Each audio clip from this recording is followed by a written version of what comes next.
This is what a $25 million a year salary looks like versus a $25,000 a year salary. About 20% of Americans live on this amount of money or less. All right, let's look at Craigslist. I really can't afford to live downtown, so I'm gonna look in the outskirts. And I found this place right outside the city. This is gonna work and it's within my budget for rent and utilities. 750 just for a bedroom. Oh wow. Today I'll be reacting to how much money you need to live in America. My friends, I'm super excited for this one, but before I go into that, let me ask you for one thing. If you can leave a like, thank you so much. It's the best way to show support. If you can subscribe, well, in that case, forget about it. You make my day. Have that in consideration now. Link for the original video in my description and let's This is what a $25 million a year salary looks like versus a $25,000 a year salary. About 20% of Americans live on this amount of money or less. I want to show you the lifestyles of people who make this much money versus this much money, and everything in between. The reason I want to look at these differences is because of this graph. It's going. Wait, so this is the long run inequality trend. Basically, yeah. We are, but I guess this is something we are seeing in the entire world. The rich are getting richer and the poor are getting poor, and that's quite obnoxious to be open with you, my friends. But do you guys think this got quite worse in the last, let's say, 4 years, 5 years with inflation after the COVID situation? I wonder how do you guys are feeling this in America. Here in Europe is quite bad, but I mean, you know. Going up, which is a problem. Let's start with $25,000 a year. All right, so let's say my name is George. I live. So to give you some context, the 25,000, if taxes are already paid, it's good to live here in Portugal. So if you guys are wondering that, it's not good. Don't think you will be living like a king. It's okay. But you can make it. A lot of people make less after taxes, for sure. But in America, I feel like this is not enough, right? I live in Atlanta, Georgia. I am single and I have no kids. And I'm looking for a job. After some search. Okay, before we see what George is about to find out, let me say one thing. Portugal is similar to America in one sense. If you want to live in Lisbon, things will be really expensive. For example, if you want to live in Los Angeles or something, it's a weird comparison, but you guys get the point. But I live in a small city, for example, so it's quite cheaper to live where I am. Searching, I found this job as a security guard at a TV studio in downtown Atlanta. It'll pay me $12.50 an hour, which is quite a bit more than the minimum wage of $7.25 an hour. Let's assume I work 40 hours a week, and I work every week except 2 that I set aside for holidays, sickness, and vacation. This means I make $25,000 a year. At this level, damn, but he is actually very well paid per hour, right? I thought the amount of money would be a bit more. Around 29% of Americans earn as much or less than me. So how will I spend it? This comes out to be just over $2,000 a month that I have to spend. I gotta pay taxes. That brings me down to $1,764 to live on this month. To calculate this next part for this income and all of the incomes we're looking at, I used some data from the US Bureau of Labor Statistics that shows that people in this income bracket spend about 41% of their pre-tax income on housing. I've got about $850 for all my housing expenses. That's nearly half my after-tax budget. I'll definitely be renting instead of owning a house at this budget. A lot of landlords these days require you to earn 3 times more the monthly rent. So I'm probably gonna need roommates if I'm gonna get approved for an apartment. All right, let's look at Craigslist. I really can't afford to live downtown, so I'm gonna look in the outskirts. And I found this place right outside the city. This is gonna work and it's within my budget for rent and utilities. 750 just for a bedroom. Oh, wow. No, for 750, again, forget Lisbon, but in most cities you can get an apartment or even an house, you know. Holy. So how am I gonna get to my job? I know you guys don't care about Portugal, but I guess I need to put this in some context, you know. which is in downtown Atlanta. That's 20 minutes away from where I live. And like most American cities, there's not great public transportation here, so I'm gonna need to have a car. Let's just say in this assumption, and it's kind of a big assumption, that I already have a car. And let's assume it's this car. It's a 2004 Toyota Solara that I got on Facebook Marketplace. Lower income Americans spend more on their income for transportation than any other segment of the population. The data we'll use says about 15% of pre-tax income is Why? Oh, because they have the car is a bit worse, so the car have a lot of problems, I'm assuming. spent on transportation. So that's $313 for gas, insurance, parking, and saving up for maintenance and repairs. We gotta be pretty careful about how much extra driving we do and hope that no big maintenance issues arise. According to this BLS data, I spend about 15% of my income on food. That includes both groceries and eating out. That's $313 a month for food. A lot of people think that this income bracket just goes to McDonald's all of the time, but the reality is the average order amount at McDonald's is between $7 and $8, so that will not get me through the month. That will get me through 13 days worth of food. So I gotta go to the grocery store. Unfortunately, in most lower income areas in this country, there aren't a ton of grocery stores, and the ones that are available are much less likely to carry fresh produce or other nutritious food. So I'm gonna see what I can do by stocking up on beans and rice, peanut butter and jelly, Wonder Bread, Top Ramen, freezer meals. For fresh options, I'll be looking at potatoes and some of the cheaper produce, and no eating out, or rarely, occasionally, on special occasions, eating out. Sorry for a random question, but what the hell is Applebee's? I see this all the time. Is this some type of fast food chain or something? I do, I'll be looking at the value menu at a fast food restaurant. I'll be looking for discounts, checking every price in the convenience store. Okay, but wait, don't I get government assistance for food, like food stamps? So from my research, I can see that to get government assistance, I need my savings account to be less than $2,000. Check. My income needs to be lower than $19,578. And I make $25,000, so nope, I don't qualify. Okay, so we've covered our basic needs of housing, food, and transportation, but I still have a lot of expenses. We hear a lot about healthcare being a massive personal cost in the US, but what does that actually look like? Georgia's Medicaid website says, Oh, I'm so curious to see this one because healthcare here is free. So you guys already know that. Before there is a smart dandy putting in the comments, you guys pay a lot of taxes. Okay, my friend, I get it, but the reality I live is that. But I wonder, in terms of a percentage, how much Americans pay.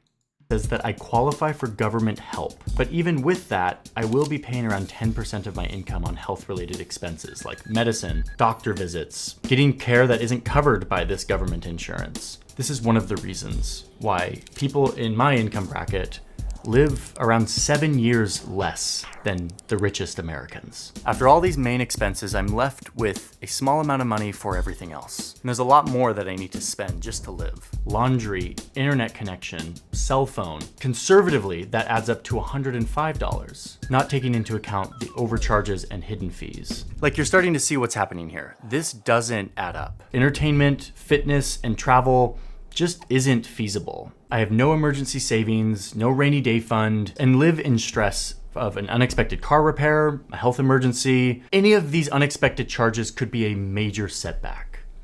My friends, how true is this?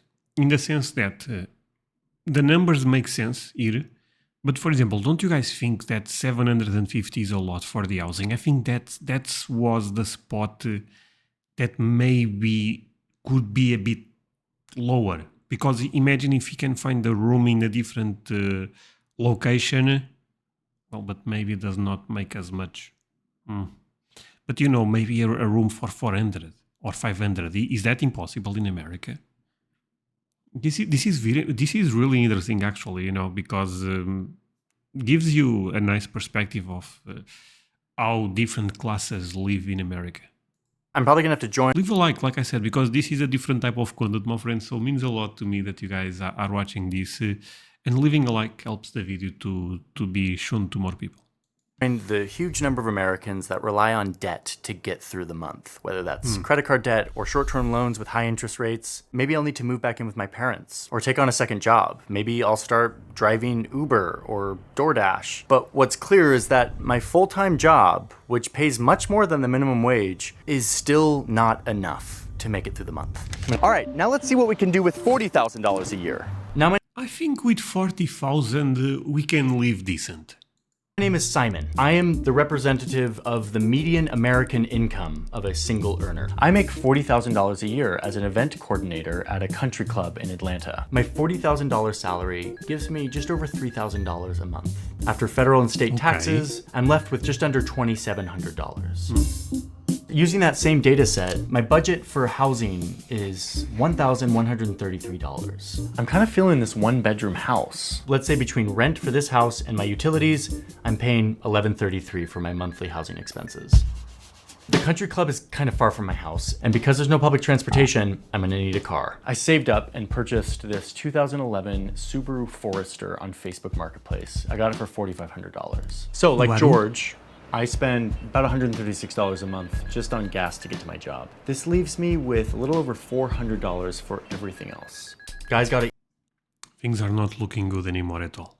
eat. What am I gonna do for food? According to the BLS data, someone like me spends around $467 a month on food. I typically spend about $100 a week on groceries and can use the rest on a dinner out or two. I've got a Kroger grocery store 4 minutes away from my house. And at this point, I'm definitely cognizant of every price on these shelves. I'm using coupons, trying to get the best deal, but I have leeway to spend a little bit more on maybe a decent cut of meat or some fresh produce. Maybe I buy organic every once in a while. I can comfortably feed myself if I'm smart about how I spend and I don't eat out too much. Okay. This income level is right on the threshold where employers start to sponsor your healthcare plan. They start to subsidize it. That's a thing here in America. And luckily, my employer does. But even still, I spend $300 a month on health, medicine. Wait, but he said it was sponsored. Why spending $300? Out-of-pocket doctors, pre-deductible expenses, and now I get to pay for a gym. I signed up for this. Okay, if you are a bit older, I understand you spend a bit more. But for example, I don't go to the doctor that much. Even if I did not have the free healthcare here, I know I would have to pay some type of insurance or something. But going to the doctor, at least, I understand, my friends. Not everyone is healthy, and some people have some chronic problems, and I have full compassion for those situations. But most young people, you know what I'm trying to say? Okay, this is interesting. Sorry. And now I get to pay for a gym. I signed up for this low-cost gym for $10 a month. So after covering these basic needs, I have $231 left for everything else, all of my other essentials. Laundry, cell phone, internet brings me down to $126. I will try to put some of this away for an emergency or a trip, put it into a savings account with a good interest rate so it will grow over time. But to be honest, I'm probably gonna spend this on entertainment. Like, I wanna go out and have fun. I wanna go to a movie. I wanna subscribe to Hulu and Netflix. I might buy a book, might go out with some friends. And after all of that, this buying a book is not smart. You should go to the public library, right, and get them for free. I end up around zero. So all in all, I'm doing better than George, but not that much better. I've got some money left over at the end of the month, but an emergency expense would still leave me. Okay, but I disagree with him. I'm not doing much better than George. No, because you are having better food, better housing, better transport. So he's doing much better. In terms of money, it's kind of the same, I would say, right? $200. Not even that, to 150 apart. But he's living much better. I mean, not a top quality life, but much better. Me in debt. All right, let's up this to $100,000 a year and now we are balling. see what our budget looks Let's like. be real. Okay, now I'm Tim, and I just found this job in sales. It makes me $100,000 a year. I'm officially in the six figures. I make 4 times more than George and double the median income. My friends, if you are in the six figures here, you are living the life. income that Simon makes. I'm now near the top 10% of earners in this country. My salary gives me $8,333 every month. $2,200 of that is gonna go to taxes, and I'm left with just over $6,000. In this income bracket, you see that people spend around 30% of their income on housing. Until recently, this salary would have been more than enough to buy a house, but these days, not so much. But What? The guy makes 100k per year and cannot buy a house? My friends, what the hell is going on in America? If you make 100k in a year, in Portugal you are living like a king. Holy sweet potato. for the case of our assumption, let's assume that I, Tim, have been saving for 10 years and I'm finally ready to purchase my first home. Zillow is telling me that I can afford a house that's around $314,000. I'm gonna buy this nice one-bedroom townhouse in Atlanta. It's got these nice wood floors, all of this natural light. Oh wait, no. Looks like there's a condo fee, $426 per month, probably for that 400 per month? To have access to a gym? fancy workout room. Okay, we're gonna have to keep looking.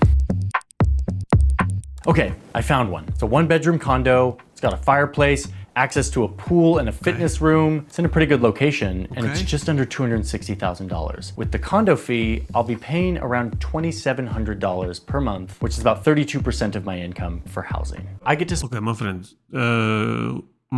My head is about to explode. What the hell is this condo fee?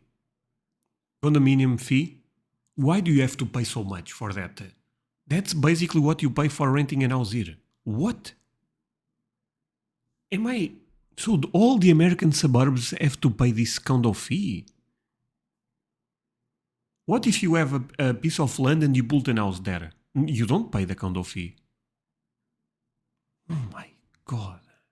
spend more on housing than George and Simon make in a month. Oh, and by the way, I will have to cough up $20,000, which is my whole savings, for a 5% down payment and closing costs to make this house purchase. Thanks to my good credit, I can qualify for a good car loan that allows me to buy this beauty, a $50,000 BMW. It'll cost me $754 a month for 5 years, and it will leave me with $579 every month to spend on gas, repairs, and insurance. I'm even starting to be able to afford to bring it to a professional car wash place, get it detailed every couple months.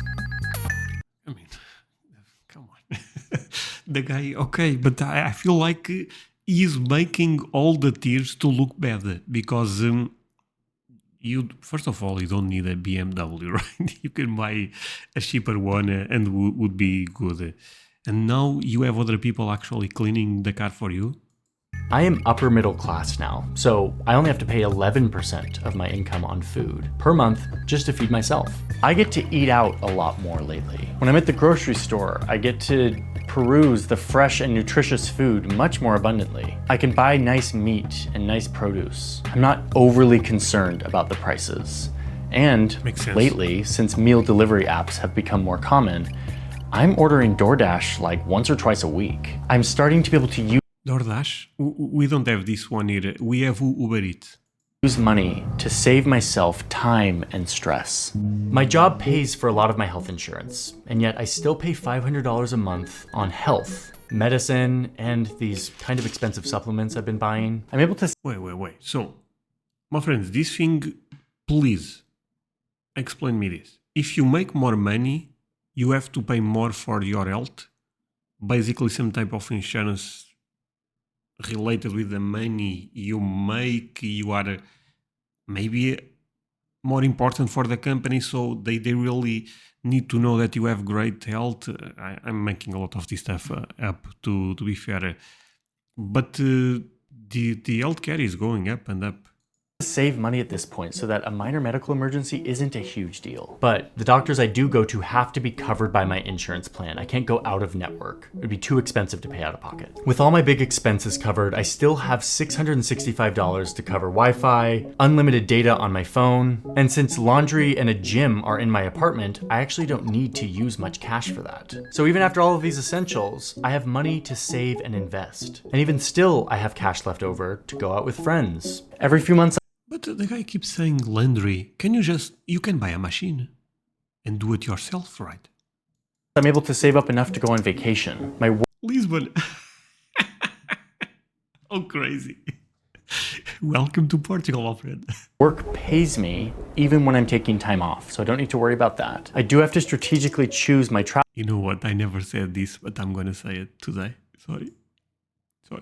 Few months I'm able to save up enough to go on vacation. My work Beautiful pays me Portugal even when I'm strikes taking again. time off, so I don't need to worry about that. I do have to strategically choose my travel locations to make sure that they're affordable. Because I chose a cheaper place, I'm able to enjoy drinks and food while I'm there. When I come home, I do have to save and scrounge for a couple of months to recuperate, but it's not too stressful. Not bad, and in fact, much better than the vast majority of Americans. All right, now let's up this to a Honestly, I feel like with a few changes, the guy could save a lot of money with 100k. You know what I mean? But the guy was also living an amazing life. I mean, to be honest, with that amount of money, I would expect that you could live that life and still save a lot. But I guess it's not the case. Now he's what, 200 maybe? $1 million a year. Oh, no, okay, no. If with 1 million we are not living a king life, I delete my channel. And see what our budget starts to look like. Hi, my name is Noah. I am a Noah, junior managing fancy name. director at a big private equity fund. I'm in finance. I'm looking for a man in finance. I work 70 hours a week. I make big deals. They're very important. And I am earning $1 million a year. That is Hell yeah. $83,000 a month. After taxes, it's more like $48,000 a month. In 1 month, Damn, the number went down so fast. director at a big private equity fund. I'm in finance. I'm looking for a man in finance. I work 70 hours a What type week. of request I is make that? big deals. They're very important. And I am earning $1 million a year. That is $83,000 Okay, went from 83 to 30. Alpha. I guess, yeah, that's the tier where you have to give alpha away, right? a month. After taxes, it's more like $48,000 a month. Well, to be honest, I will never win this type of money. But you know what? Maybe you guys disagree, but I still feel weird for people that pay 50% of their money in taxes. It's a bit unfair, André, but they have so much. Do you guys think 50% isn't a bit crazy? I don't know. I mean, this is a complex topic. Never mind. In 1 month, I'm making double what George makes in an entire year. In 3 years, I'll make more than he makes in an entire lifetime. I've got some serious money to work with here. Like, I'm officially among the top 1% of income earners in this country. And I'm very lucky because my income and wealth are increasing at a faster rate than everyone else's. And we'll see why in just a second. Making this much money, I can get a really nice house by spending 28% of my income, which means I can afford around a $2.6 million house.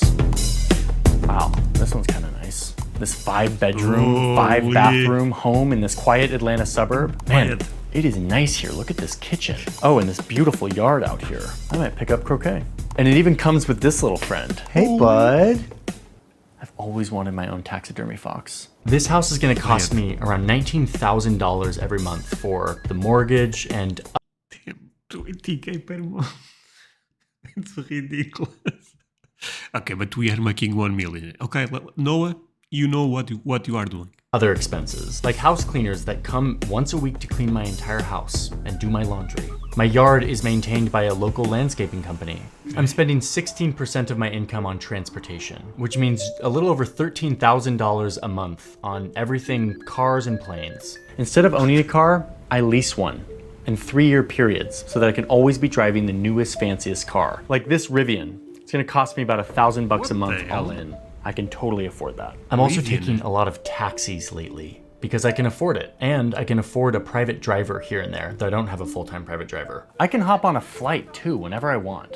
And when I fly internationally, I even splurge on business class. Still pretty expensive, but I've got all of these airline miles that I've racked up from all of my work travel that I actually get upgraded for free often. And now I'm actually pretty hungry, so let's talk about food. My budget for food has ballooned. Wait, my friend. But so this guy is living the life.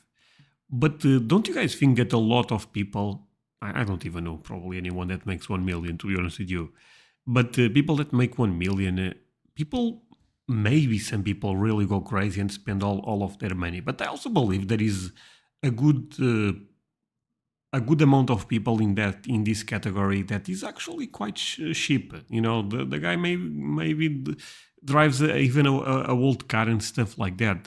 But I guess the idea is to spend all the money, right? And now I'm actually pretty hungry, so let's talk about food. My budget for food has ballooned. Based on the BLS data, I could technically... Oh, this guy is eating Texas barbecue every day. Every day. Yeah. afford to spend $8,000 on food every month. But I'm not sure that's totally common among this income bracket. There's not a ton of good data on like the 1%ers. So I estimate that somebody in this bracket is spending more like $3,500 per month on food, which is still a lot. I'm officially deep in the don't look at food prices, don't shop for my own groceries, don't worry about ordering takeout whenever I want kind of rich. I could pay 20 bucks for a salad. I could pay $16 for a smoothie. I could even drop $300 per person on a nice restaurant and not really be too stressed about it. Now, I can't afford a private chef yet, but I have opted for a high-end meal service that delivers dinners to my house. I have to work a lot. The difference is that per hour, my hours are much more financially valuable. George, Simon, and Tim all had to spend a lot of their hours cooking and cleaning and traveling around, but I can just pay to get a lot of that time back. I could technically afford to spend $4,000 a month on health, but again, we estimate that it's a little bit lower, more like $2,500, which would still mean a totally different healthcare world. I can go to any doctor, I can pay for a therapist out of pocket, I can easily afford to see a specialist for any kind of preventative care, physical therapy, elective surgeries, even stuff that isn't covered by my very good insurance. I can pay for it. I can pay out of pocket, and it's not too crazy for me. And even though I have a gym in my house because I converted one of the mini rooms into a gym, I actually pay for another nice gym membership at this luxury spa and gym so that I can use their hot tub and sauna. I also get in on their personal trainers who are really great. I recently signed up for this fancy doctor's office where I pay a monthly fee and I never have to wait more than 10 minutes in the waiting room. Remember, my time is extremely valuable. And this is one reason why my life expectancy is way up here. I'm probably gonna live 7 or 8 years longer than George. Laundry, cell phone bills, Wi-Fi, these are all negligible costs for me. It's nothing. I'm left with at least $10,000, and it could be way more if I reduced some of these assumptions, like spending thousands of dollars every month on food for just me. So what do I do with all this leftover money? Well, I do have a semi-complicated investment portfolio that I love to talk about. My money is in the stock market, 24/7, growing, compounding into more and more wealth. It allows my wealth to grow much faster than those who don't. Yeah, see, this is the thing, my friends. You guys know I love capitalism, but unless, please, my friends, let's not become all political here. But I feel like this is where there is a valid point when people say the rich get richer. I mean, because money makes money, you know. And if you are the first guy with the 25 per year, you know, it's difficult to, you cannot invest in this type of stuff. I mean, you are not even being able to have good food, so imagine. Have extra money to invest. I go on vacations, though they do get interrupted by work. My job is very important. For international trips, I do sometimes splurge on business class tickets so I can lay down on the flight. What's interesting though, is that even at this crazy income bracket, people can still blow their money every month, trying to keep up with their This is a very bad argument. By the way, I love this guy, makes great videos, but you can blow your money even if you make 100 million per month. You know, you can do it. So expanding lifestyle. But let's be clear, they're living unrecognizable lives to the previous income tiers we've talked about. So let's see what happens next. All right, now let's see what happens when we turn this into $25 million a year, which is an amount of money that some with that amount of money, I buy my city. people in this country actually make every year. Let's see what their budget looks like. My name is Robert. You'll never hear about me because I am the owner of a highly successful national car wash chain. Or maybe I'm the CEO of Zillow or Chevron. Or maybe I'm a pretty famous celebrity and I make $25 million a year. Noah was already in the top 1% of income earners, but now I am truly in the ranks of the global elite. And we need to pause and talk about how rich people think about their wealth. At this point, we have to start to rethink money because people at this income bracket. Wait, but 25 million is not a lot. No, sorry. I didn't mean to say that. What I mean is it's not a lot when you compare, for example, with Bill Gates, Elon Musk, all of those guys that are billionaires. This is poor people for them. If you really put in perspective, damn, man. There is a lot of money in the world, but a lot of people also have a lot. Think less about their yearly. Not a lot, but there is a... you guys understood my point. Actually, this is a good time to introduce one thing. Andrea, are you going to talk about money? No, the opposite of that, actually. My friend, I have an Instagram account where I put country music reactions. I'm not sure how I will connect this video with this self-promotion, but either way. Go to there if you like country music reactions, my friends. I've been putting, I would say, 1 or 2 per day. So you may find some value on that, and you may laugh at my reactions. André, I don't have Instagram. No worries. There is a Facebook account also. Follow me in one, but if you want to follow me on both, that will be even better.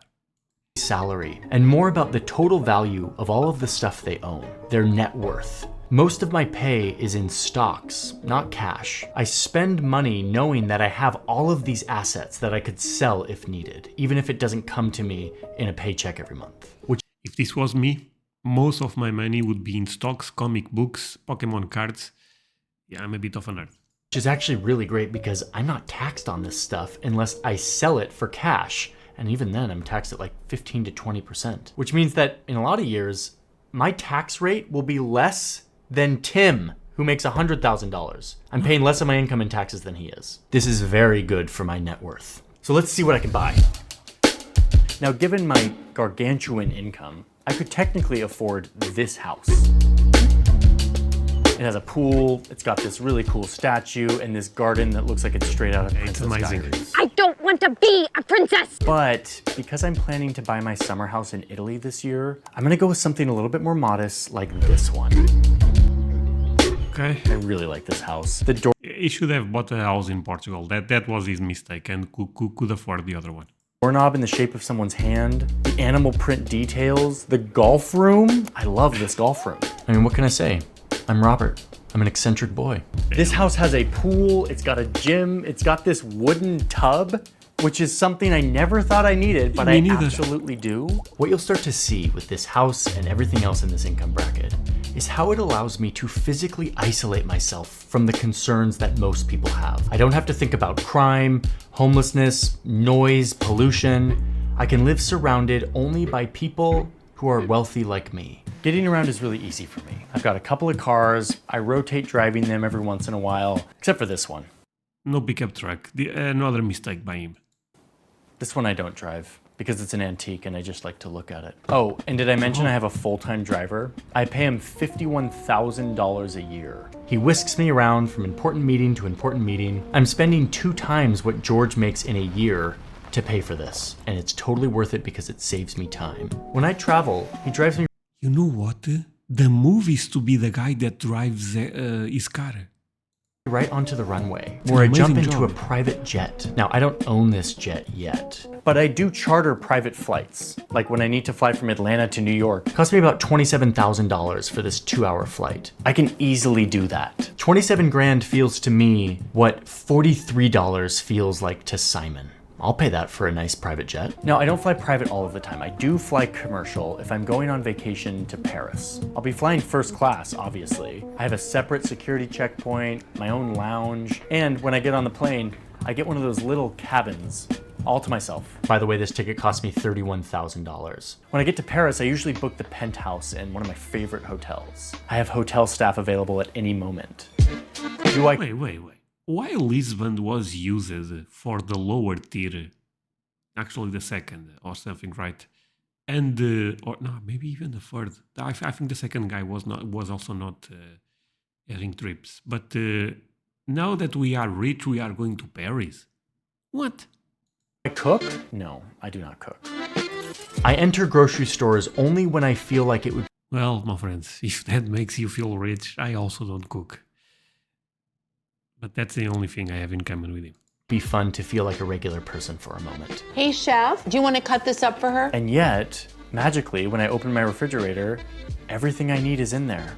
It's all been fully designed by my nutritionist, purchased by my house manager, prepared by my personal chef. And yes, you can see I have a whole staff of people who help me manage my life. My house manager is really good at just making this all disappear. Like the landscaping gets done, the pool gets cleaned, and a bunch of other stuff that I don't even know. I'm sure all of this costs a lot of money, but honestly, I've never even thought about it. Whatever. I've got my friends over, and our personal chef is putting together a beautiful meal, and he's even doing the wine pairing tonight, selected from my collection of quirky cult wines in my temperature-controlled cellar. I don't pay attention to prices for food or wine, except when knowing the price of this bottle, for example, helps confirm how rare and special it is. I think we spent $16,000 on this bottle.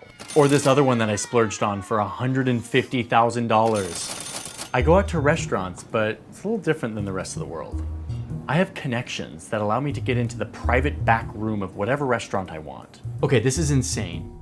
And while these costs are very feasible for someone who makes $25 million, not everyone who earns this much money lives like this. In fact, a lot of super rich people are incredibly frugal, making their high earnings that much more impactful because they can get rich much faster. But what we see with Robert is that you actually could spend this much money on food and housing given your income, and many do. So in addition to my nutritionist and chef, I have a personal trainer and health coach who comes to my house every day and guides me through my workout. He even travels with me to keep me exercising while I'm on the road. I have a private doctor who is on call, who comes to my house. I pay her 20 grand a year just to be on call. She's available, and she'll come do whatever I need, like a quick steroid shot to my bum knee before I play a game of tennis. My healthcare is mostly preventative. I get all the scans and tests and routines done to ensure that I'm in tip-top shape. I can afford any surgery or healthcare routine or procedure that I want. And last year, I fully replaced all of my front teeth with veneers. It only cost me $28,000. And remember, $28,000 for me is what it feels like when Tim spends $112, or what George feels like spending $28. Not nothing, but not a huge deal. Even after spending on all of this, I still have...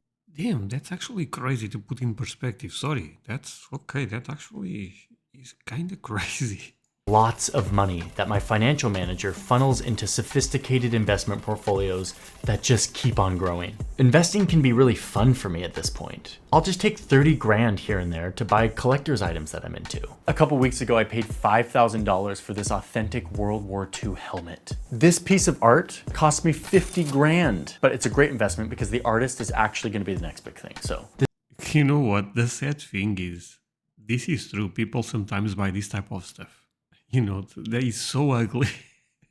It's crazy. Gonna be the next big thing. So this stuff is fun, but it also contributes to my net worth because all of this retains and grows in value. And my clever accountant has recently mentioned that he found a way to occasionally sell this stuff and get a nice tax break on the profits. Now listen, I make a meaningful difference in my community with philanthropy. Like, I'm donating $500,000 to my family foundation, which is promoting education in the city. Funneling money and assets into this foundation allows me to get some really nice tax breaks, helps me avoid capital gains tax, and it gives me a buzz of feeling like I'm a generous millionaire. I even donated a few $100,000 to my nephew's private school last year. They didn't really need the money, but now they're putting my name at the top of their donor list, which is like really great. And even after all of this, I've got tons of leftover income. I'm easily able to cover the mortgage on my secondary property in Lake Como. It's only $30,000 a month. And the views here are just chef's kiss. I mean, look at it. One of my favorite parts about this level of wealth is how much money is left at this point? Access I now have to obscure elite clubs, like this one in New York called Core. I had to pay 50 grand for an initiation fee and then $17,000 annually, but it allows me to rub shoulders with really important people. And yes, there are echelons above me that someday maybe I'll reach, but I'm still existing on a fully different plane than most every single person in the world. Almost every stressor that you can think of, I can pay away. And the ones that I can't pay away, like heartbreak, grief, and social anxiety, I won't be able to pay that away at any level of wealth. I am protected financially from just about any emergency that could occur in my life. And so long as I manage my finances responsibly, I will never experience life below this level of wealth. The difference between these levels of income is kind of hard to fathom. If you're in the $25 million camp, you make more in 1 hour than George makes in 6 months. In just one 8-hour workday, you're making more than George makes in 4 years. 100 years ago, the divide between the rich and the poor was incredibly stark in this country. The top 1% would bring home 20% of all of the income. But then look what happened. Okay, the top 1%, oh, that's a lot. 1% was bringing 20%. We kind of fixed it. We taxed the super rich. The working class organized and rose up, fighting for fair pay. Okay. And by the 1980s, it was more like 10% of the income went to the Whichever. top 1%. But watch what happens next. Oh no. Oh. We're going back up, and we're leaving people like George in a trap. It's not hard to see why someone like George would have lost faith in our government and our... My friends, do you guys agree with this? Or do you know what? The last time I reacted to him, and you know, I'm going to be real. A lot of you guys said that he is very left-leaning, but try to put political ideology aside, because I believe I have a lot of people in the left and a lot of people in the right. Try to be neutral. There is a point here. You know, there is a point. institutions and the concept of an American dream. The system is not working for George. Each cost leads to another cost, creating a poverty trap with no chance of getting out. Expensive housing far from work means a car. A car means maintenance and insurance and fuel, which means less money for food and healthcare. He makes too much for government assistance on any of this. How is George supposed to have the time, the money, or even the brain space to think about school or improving his skills? His social mobility is limited. We often think about America as this land of opportunity. If you work hard, you can move up. But the data shows us that that just isn't the case anymore. For someone like George, or for the... This one, maybe I disagree. I mean, you might not never get the guy that makes 1 million or the other one that makes 25 million. But you for sure, if you are a healthy person, and that's a big thing, you can... in America, I feel like you can make quite more than 25,000 if you work hard, right? So the tens of millions of Americans like him. The gap is getting wider, and it's getting harder to close. And that's bad. Not just bad because it's unfair, but it's bad for our economy. It's bad for our politics. And it's bad for the 44 million people who live in the richest country in the world, but don't have enough food every day. The people who only have access to credit via predatory lenders. The people whose lives are rocked when they get a $25 overdraft fee, or who can't afford an oil change. It's time for the people in charge in this country to do what they did 100 years ago and reverse this curve before it becomes too late. Top 1% hold nearly 10 times more wealth than the bottom 50% combined. A staggering $5 trillion in wealth is set to be passed on without a dime of taxes. Oxfam is warning this accumulation of wealth in the hands of so few could exacerbate political divides, cause corruption, and impact economic growth worldwide. okay, my friends, but the question is, how can you actually fix this? The problem with Elon Musk? What? Who is he really? A billionaire? Wait, I actually don't know that much about Elon Musk. You know, I know he's the richest guy in the world, or top 3 at least. And he owns Twitter, right? Should I watch this one, my friends? You know what? If you are watching until the end, leave me the number 42 if you enjoy this type of videos. And I may take a look at this one. I'm actually quite curious. I don't know. But yeah, thank you so much for watching this with me, my friends. Really means a lot. You end up staying until the end. See you guys in the next one. Bye, my friends.